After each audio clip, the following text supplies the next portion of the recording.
Are we being misled about the Fed's policies for 2025? Let me ask you this.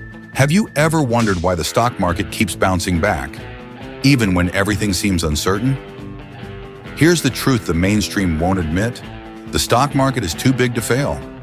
But the Federal Reserve's latest moves could completely reshape your financial future.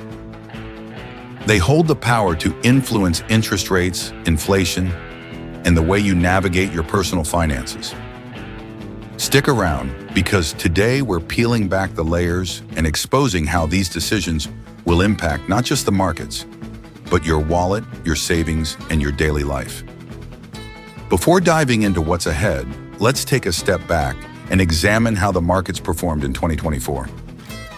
The S&P 500 jumped by an incredible 23%, driven by tech stocks and consumer demand. The Nasdaq delivered a stunning 28% growth, fueled by AI and green energy trends.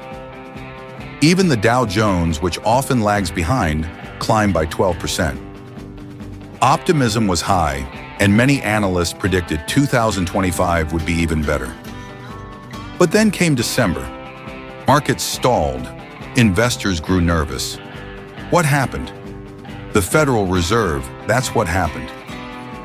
On December 13th, the Fed unveiled their updated summary of economic projections, or SCP. Instead of signaling relief with 4 planned rate cuts in 2025, they scaled back their forecast to only 2. That shift hit the markets like a shockwave. Suddenly, optimism faded.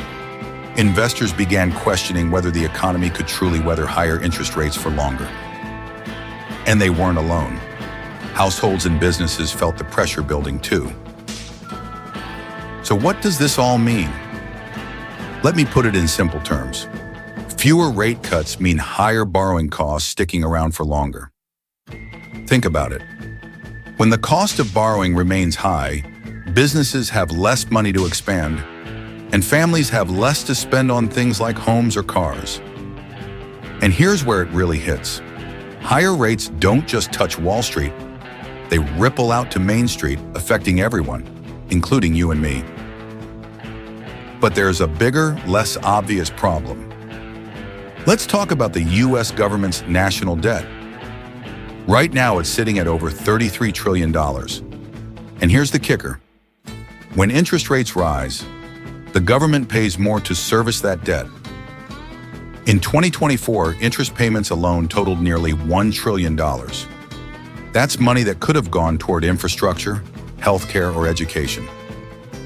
But instead, it's eaten up by rising rates.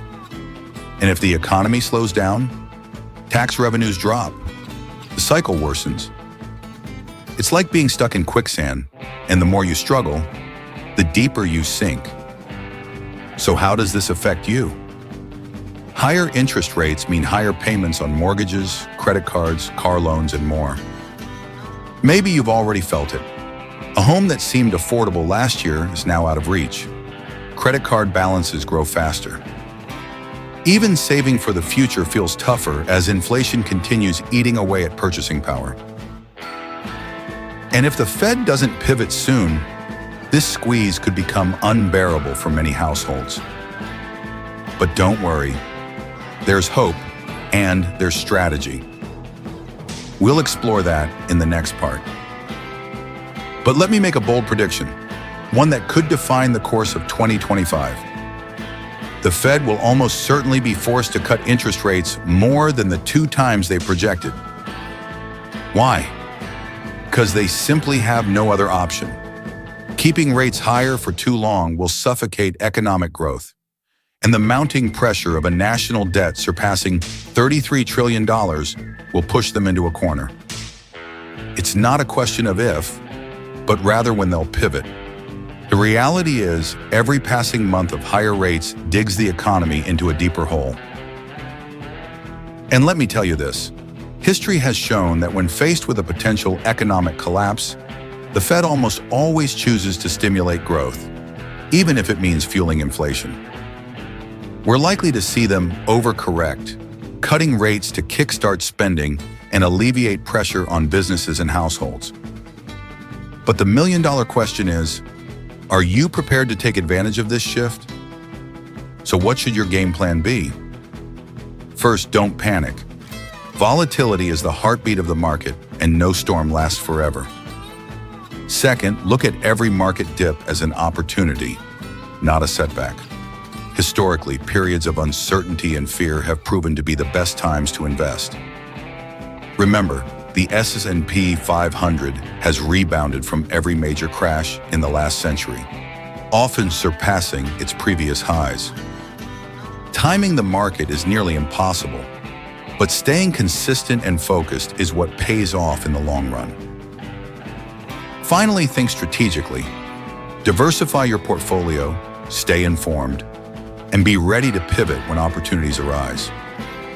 The markets may seem unpredictable, but the patterns are there for those who are paying attention. Here's the unvarnished truth. The financial system is far from perfect. It's riddled with flaws, contradictions, and bubbles. But let's not forget, bubbles rarely burst in an instant. They expand, sometimes for years, giving smart investors the chance to ride the wave while quietly preparing for the inevitable correction. So instead of letting fear paralyze you, use this moment to learn, adapt, and position yourself for the future. So what's your next move? The key is simple. Stay informed, stay invested, and above all, don't let fear drive your decisions. Every economic cycle brings challenges, but with those challenges come opportunities for those who know where to look. If this video helped you gain clarity, do me a favor. Hit the thumbs up button, share your thoughts in the comments, and let's start a conversation about how you're planning to navigate 2025. And don't forget to subscribe to Econ Atlas for more insights into how economic trends shape your life and your future. Until next time, this is Econ Atlas, your guide to understanding the bigger picture. See you soon.